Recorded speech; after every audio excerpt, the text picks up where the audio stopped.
My ex said I was too serious, and that he needed a woman who could have fun. He moved to Miami with a bartender. I stayed home, built a business, and met someone real. A week after I posted our engagement photos, my ex came with a bouquet of flowers and announced. The first thing I wanted to do was slap him. Hard right across that tanned, smug face of his. But I didn't. I stood there, holding the door open just enough to make it clear he wasn't invited inside, and smiled. It was Ethan. Of course it was Ethan. Bouquet of grocery store roses in one hand, sunglasses tucked into the other like he was about to step onto a yacht, not my porch. He didn't look nervous. He looked like he expected applause. Like I should be grateful he remembered where I lived. Or maybe not remembered. My parents probably gave him the address. They never really let him go, even after he dumped me and ran off to Miami with some bartender named Lexi or Lola or whatever. He said, "We need to talk."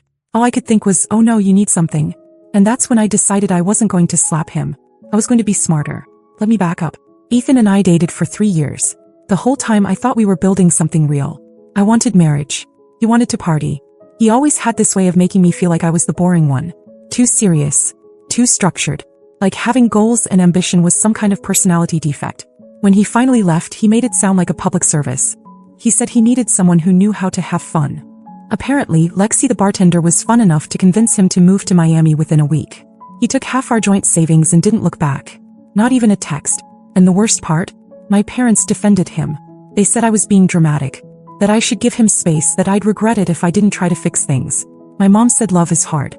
My dad said Ethan was a good investment. I blocked them both that night. Didn't speak to them for almost a year. Instead, I focused on the only thing I had left. The idea I'd been sitting on since college. I turned it into a business. Scrappy at first, just me and a laptop on my couch, but it grew. I learned fast, hired smarter, landed clients I used to dream about. 12 months later, I had my own agency, a 6-person team, and more revenue than I ever thought I'd see on a tax form. And then came Caleb. Quiet, solid, grounded. The opposite of Ethan in every possible way. We met through a mutual friend, started talking, and didn't stop. He wasn't flashy, but he made everything feel safe and real. 6 months and he proposed. I said yes without hesitation. We posted a few photos. Nothing dramatic. Just us happy. For once, it didn't feel like something I needed to prove. It just was. And now Ethan was standing in front of me, asking to talk like the last 2 years hadn't happened. Like he didn't set a fire and run. I stepped aside just slightly, enough to make him think maybe he'd be invited in. I already knew he wouldn't be, but I wanted to see what he'd do next. And trust me, I wasn't disappointed. I didn't ask him to sit, but he wandered in like it was still his place. Like 2 years hadn't passed and he hadn't torched everything on his way out. I stood behind him, arms crossed, waiting for him to say whatever it was that brought him to my door at 10 a.m. on a Thursday. He started slow. Said Miami wasn't what he thought it would be. That Lexi, yes, he actually used her name, turned out to be unstable. He said he'd been thinking about me a lot lately. That he missed our talks, our routines, the way I grounded him. He even said that Caleb looked like a good guy, but maybe a little too simple for someone like me. I wanted to laugh in his face. Instead, I asked what made him come back now. Why, after everything, he thought there was anything here for him. He shrugged, then said something about fate. He'd seen our engagement photos online. Said they were nice. That I looked beautiful. I didn't respond. I just watched the way his eyes kept scanning the room, lingering on things he didn't recognize. The art, the new furniture, the awards on the bookshelf. Then he said it. He knew I'd been successful. Said he'd seen my name in a 30 under 30 article that a friend of his forwarded. I hadn't told anyone publicly, not even my parents. But of course they bragged. They were probably still hoping I'd take him back. That's when he asked if I could help him out. He used those exact words. Help me out. Like I was a charity. Said he needed a small loan. $15,000 to be exact. Claimed he was in some trouble with back rent, old credit cards, and something about a business idea that had almost worked. He knew I had it. He looked me right in the eye and said it like we were still in a relationship and I owed him something. And I saw it so clearly in that moment. This wasn't about missing me. This wasn't about love or regret. It was about access. I was a solution to a problem. So I told him I'd think about it. Watched him light up like he just convinced me to take him back. He asked if I could send him something small right away, just to cover a few immediate things. Gas, maybe a motel. Just enough to get through the weekend. I said sure. Told him I'd Venmo it to him. He left looking pleased with himself. Still carrying the flowers, which I never touched. As soon as the door closed, I opened Venmo and sent him exactly $1. Caption: for the bottled water you should have bought instead of wasting my time.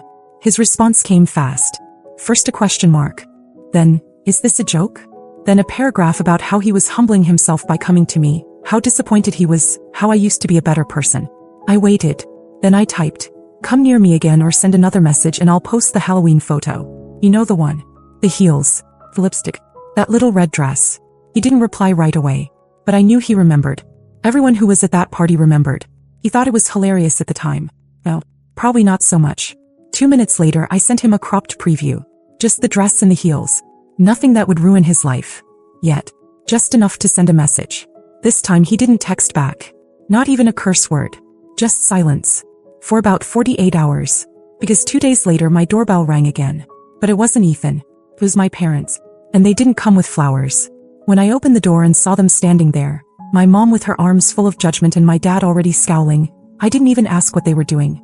I just stepped aside and let them in, mostly because I knew they weren't leaving without a scene, and I wasn't in the mood to have that scene on my front lawn. The moment they were inside, my mother started. No greeting. No how have you been. Just straight into the monologue about Ethan. Apparently he'd gone to see them. Told them some sad little story about how he was trying to make things right, how he came to me in good faith and I humiliated him with that Venmo stunt. My mom looked at me like I was a criminal. She asked if I really sent him $1 with that kind of message. I didn't say yes. I didn't say no. I just smiled. That was enough for her. She said I'd become bitter. That success had changed me. That I used to be sweet and generous and now I was just cold. She said the word like it tasted bad. Like it wasn't the result of everything I'd survived but a personal failure. A character flaw. My dad jumped in. Said maybe I was rushing into marriage with Caleb just to prove something. That Ethan had his faults, sure, but he came from a good family. That I could have had a real life with him. Travel, status, influence. He actually said, you're not just marrying down, Olivia. You're shrinking. That's when I stopped trying to be polite. I asked if they'd always thought this way. If they ever believed in me or if they just saw me as someone to trade off like a business deal. My mother looked genuinely confused, like she couldn't see why I was upset. My dad? He just stood there with that tight, disappointed look like I was some underperforming asset. I told them about everything. The cheating. The money he took. The way he treated me like I was an anchor, not a partner. And still they defended him. Still they said he was trying now. That people make mistakes. That he was a man under pressure. That I needed to show some compassion. And then my mom said the line that broke whatever was left between us. She said, you're being selfish. Not Ethan. Not them. Me. For cutting off a toxic man. For building a life without their approval. For refusing to let someone use me again. I was selfish. I walked to the door and opened it. Neither of them moved. I told them I loved them once, but that I wouldn't allow them to poison what I'd built. I said they could choose to be part of my life as it is, not as they wished it to be. But if they came here again to shame me, to push Ethan back into my life, or to insult Caleb, I'd block their numbers permanently and change the locks. They left without another word. That night, Caleb came home and found me packing. Not everything, just a few boxes. I told him what happened. Every last detail. I didn't cry. I didn't break. I just looked him in the eye and said, I want to leave. I want to start over somewhere new. With you. Only you. He didn't ask questions. He just nodded. By the weekend, we were looking at apartments in cities we'd only talked about visiting. Boston. Boulder. Asheville.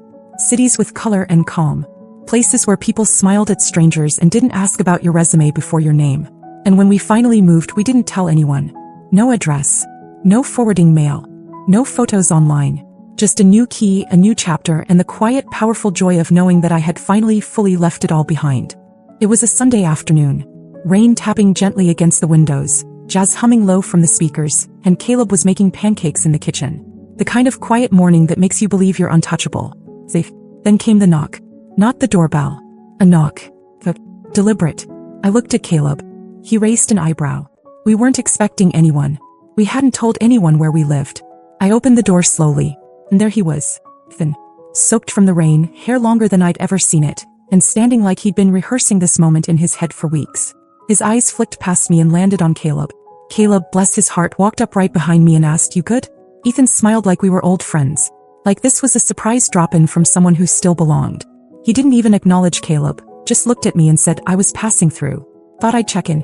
Before I could respond, a voice came from behind Ethan. Oh my God, this is her? This is Olivia? A woman. Blonde. Too much perfume, smeared lipstick, heels not made for rain. She stepped forward and looped her arm through Ethan's. I've heard so much about you, she said, already halfway into the apartment. Ethan didn't stop her. Caleb and I just stood there. She introduced herself as Marcy. She said she and Ethan had reconnected recently and decided to take a little road trip. Said she thought it would be fun to meet the infamous Olivia. Every word out of her mouth was a mixture of smug and venom. She had no filter.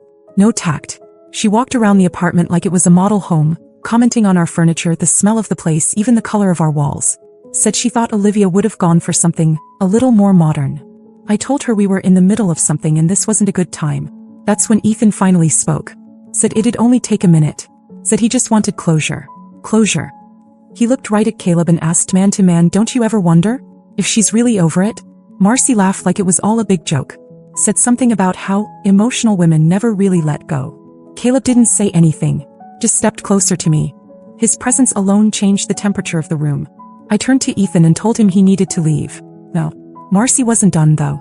She stepped forward, too close, too smug, and said, maybe she's just mad she didn't get a ring from you first. That's when Caleb moved. Not violently. Not even loudly. Just enough. Enough to step between us, to block her view, and to make it clear this wasn't going to go the way she thought. Marcy got louder. Said I was scared. Said I couldn't handle being around real people. Then she actually said, it's obvious you're still obsessed with Ethan. That's why you keep dragging this out. And for a second, just a second, I thought I might hit her. But I didn't. I turned to Ethan and said, this is who you dragged into my life? He looked embarrassed. But not enough to apologize. Just enough to look away. I pointed to the door and told them both they had 10 seconds before I called the cops. Marcy opened her mouth again, but Caleb raised his hand and said no. Don't. Not to me. To her. That shut her up. They left. No apology. No explanation. Just the wet sound of their footsteps fading down the hallway. I closed the door, locked it, and leaned against it for a long time. We weren't as hidden as we thought. Not anymore. I couldn't sleep that night. Not after Marcy's smug face, not after the screenshot Caleb got. Especially not after realizing that Ethan had probably never stopped watching. The sense of safety I'd worked so hard to rebuild cracked wide open. And the worst part was, it felt like someone had been inside our walls the entire time. That shared calendar. Of all the things, I hadn't looked at it in almost 2 years.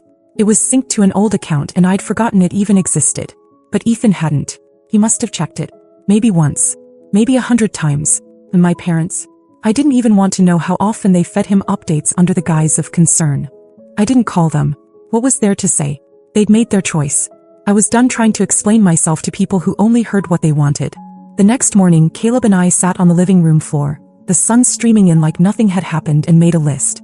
Not of what we wanted, but of what we needed. We needed out. Not just to leave town. We needed to disappear. While Caleb searched realtors, I started scrubbing. I deleted every online mention of our address I could find. Pulled my business registry from local listings. Told my team we were going remote for the next few months and forwarded all calls to my assistant. We planned everything fast. It wasn't panic. It was precision. Like we were executing a controlled burn. Then came the twist. While I was packing up my home office, I found a plain white envelope wedged between 2 books on the bottom shelf. No name. No stamp.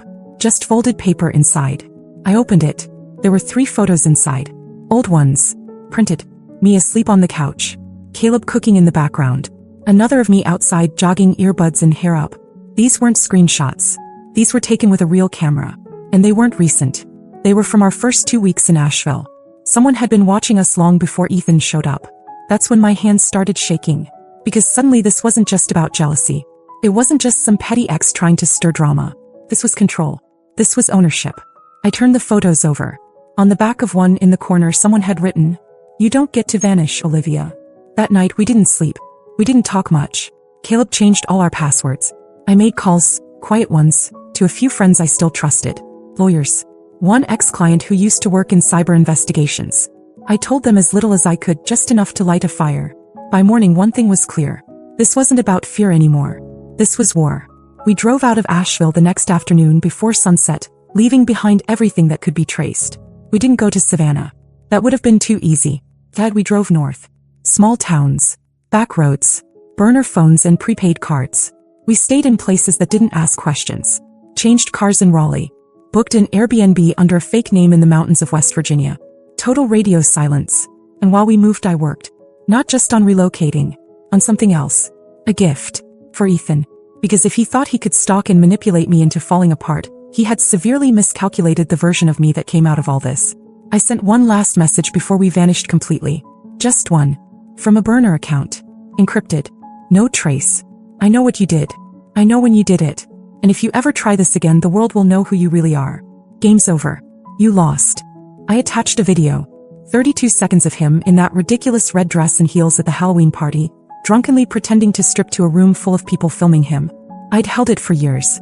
Never shared it. but I knew how much he feared it. I didn't release it. Not yet. Just enough to remind him that some ghosts bite back. He never responded. That was the last time I ever heard from him. No. We live in a quiet coastal town that isn't on any list. Caleb works remotely. I run the business through a proxy and only take clients I trust. We don't post. We don't update. We just live. No contact with my parents. No regrets. Some people start over. I vanished. And honestly, it's the happiest I've ever been. 3 months passed. Long enough for the adrenaline to fade, for the shadows under my eyes to soften, for me to believe, if only for a moment, that maybe we truly slipped into a new life. The town we chose wasn't big. It had one grocery store, a single-screen movie theater, and a diner that still used paper menus. People nodded at you in the street without asking questions. That was the point. Caleb settled in like he was born for it. Our apartment was small but bright, and we filled it with things that made us feel anonymous. Nothing branded. Nothing flashy. Just clean slates everywhere we looked. And for a while we were good. Until one Sunday afternoon I got a letter. Handwritten. No return address. My name scrawled in my mother's handwriting. I didn't even need to open it to know exactly what it would be. But I did anyway. The letter was 6 pages long. And every single sentence was a reminder that even blood can be a stranger. She wrote that she missed me. That they were worried sick. That I had changed. That she didn't understand why I had abandoned my family. That my father had cried. Then came the guilt. She said Ethan had been confused, wounded, and that I had no right to threaten him, no right to expose his mistakes. She accused me of blackmail. She wrote the word like she was testing how far she could push without saying what she really meant. You embarrassed us. And buried in the middle of it all was this line. You used to be the girl who wanted to make us proud. Now you act like we're your enemy. I didn't finish the letter. I folded it calmly and dropped it into the trash. The next day I got an email. A new account. No name. Just a short message. Family doesn't vanish. You'll come back eventually. You always do. I knew it was my father. He never did understand subtlety. That night I told Caleb everything. I asked him a question I never thought I'd have to ask again. What if they don't stop? He looked at me, then asked a better one. What if we make sure they can't? We met with a lawyer 2 days later. A private firm 2 towns over that specialized in restraining orders, privacy protection, digital trace cleanup. It was expensive. It was quiet. It was worth every penny. And I filed. Not because I was scared. Not anymore. But because I wanted the paper trail. I wanted the world, if it ever came to that, to know that I drew a line. I didn't respond to the letter. Or the email. But I did send one final message through the lawyer. A simple statement. This is your only warning. Contact me again in any form and you will lose access to everything. Permanently.